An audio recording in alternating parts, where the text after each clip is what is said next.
ذکر کریں گے وزیراعظم شہباز شریف کا، جنہوں نے کہا ہے کہ امریکی صدر نے پاکستان کو اقتصادی تعاون کی یقین دہانی کرائی ہے۔ پاک امریکہ تعلقات کو دوبارہ بحال کیا جا رہا ہے۔ لندن میں میڈیا سے بات چیت میں انہوں نے کہا کہ بدقسمتی سے دہشت گردی نے دوبارہ سر اٹھا لیا ہے۔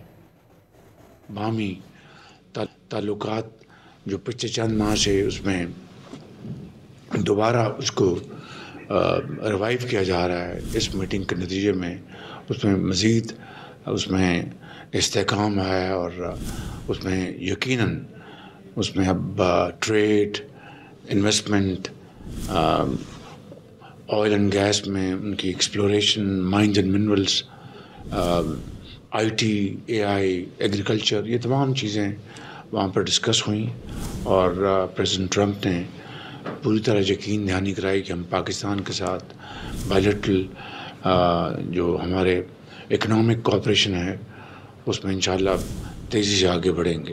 جہاں تک دہشت گردی کا تعلق ہے تو یہ بدقسمتی سے دوبارہ اٹھ کے آئی ہے۔ چند سال پہلے